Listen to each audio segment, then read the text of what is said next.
Ah, les light novels, paroxysme des scénarios originaux. Soit il s'agit d'une histoire où un lycéen se retrouve plongé dans un monde virtuel, soit il s'agit d'une histoire où un lycéen se retrouve réincarné dans un monde de fantasy, soit même il s'agit d'une histoire où un lycéen voyage dans un monde parallèle. Mais, un jour, si les astres s'alignent, il se peut qu'un light novel parle de ça en plus de parler de voyage dans le temps. Certains même prétendent avoir lu un light novel qui racontait autre chose, mais je refuse de croire en ces balivernes. Alors, ReZero dans tout ça? Eh bien, il s'agit d'une adaptation de light novel où un lycéen voyage dans le temps et dans un monde parallèle. Véritablement, il s'agit là d'un chef-d'œuvre d'originalité sans égal. Bon, je plaisante, mais c'est vrai que le setting du scénar est pas des plus révolutionnaires. Ceci étant, c'est pas le plus grave. Quel type serais-je si moi, humble repompe de Yadze, me mettais à critiquer l'originalité de quelque chose? Je serais probablement juste un plus gros connard que maintenant, ce qui ne veut pas dire grand-chose tout bien considéré. Avec tout ça, j'ai pas encore décrit l'histoire en elle-même, mais je vais pas trop rentrer dans les détails. Déjà parce que vous voyez le topo de base avec ce que j'ai décrit, et ensuite parce qu'aller plus loin serait un peu spoilé. Gasp, vous dites-vous, je me préoccupe de ne pas vous spoiler, moi? Eh bien oui, parce que pour une fois on parle d'une série que j'aime bien, et ça n'arrive pas souvent dans cette émission.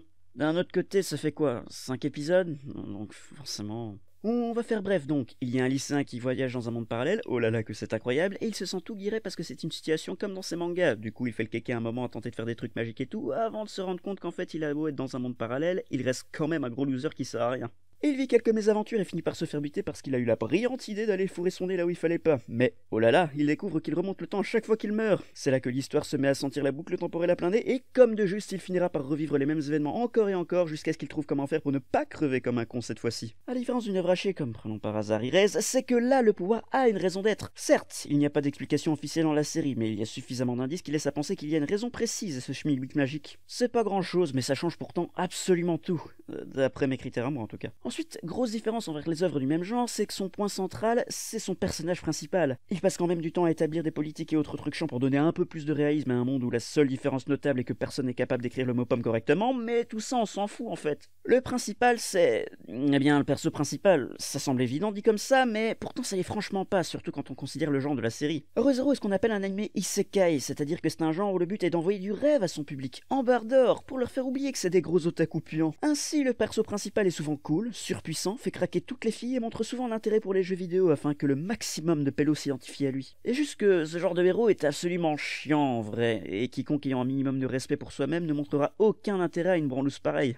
Voilà le twist. Le perso principal de ReZero est un connard loser, un peu intelligent d'accord mais pas un génie. Il frime comme un porc et est une grosse feignasse. En soi ce serait pas suffisant pour dire que c'est un coup de génie, beaucoup d'animés utilisent cette formule de héros aussi, mais c'est là que vient la grosse différence. Dans ReZero, les personnages autour du héros le traitent comme le connard loser orgueilleux qu'il est. On lui crache à la gueule, on le jette dans les orties, on lui écrase ses testicules et on lui fait manger parce que c'est un connard. Et c'est là que la série devient géniale. Trop souvent j'ai vu des animés où les pires sacs à merde du monde étaient traités en roi juste parce qu'ils étaient le héros. Vous imaginez pas à quel point c'était libérateur pour moi de voir un perso principal pareil. À partir de là, toute l'histoire se met à tourner autour du héros et de son évolution, qu'on détaille vraiment bien. Oh, aussi, vous vous souvenez quand je disais qu'il remontait le temps à chaque fois qu'il mourait? Ouais, eh bien, il joue justement là-dessus pour lui en envoyer plein la gueule. Le mec, il se fait buter des pires manières possibles et imaginables, et les rares fois où il survit, c'est pour voir les quelques personnes en qui il tient se faire buter des pires manières possibles et imaginables. Avant de mourir lui-même de la même façon, bien sûr. Ça lui pourrit son mental, ça le détruit à petit feu, et je trouve ça très cool à voir.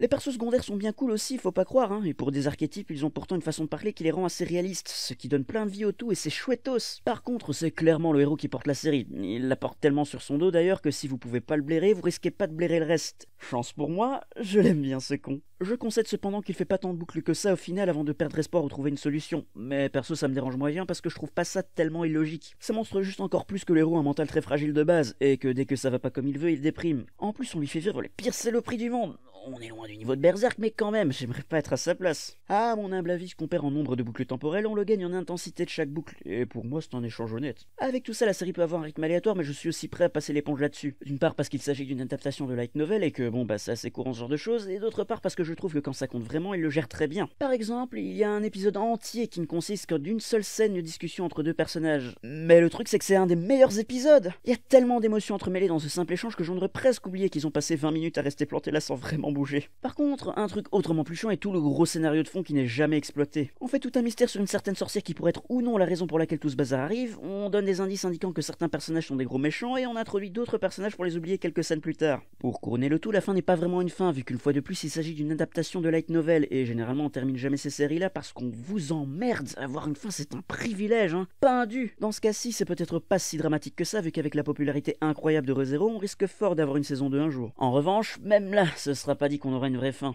Malheureusement, avec tout ça, ReZero ne sera certainement pas un chef-d'œuvre, loin s'en faut, mais je trouve ça quand même sacrément divertissant, et j'en demande pas plus. Comme quoi, je peux être un homme qui apprécie les joies simples de la vie, comme voir celle d'un autre s'achever en bain de sang, encore et encore et encore.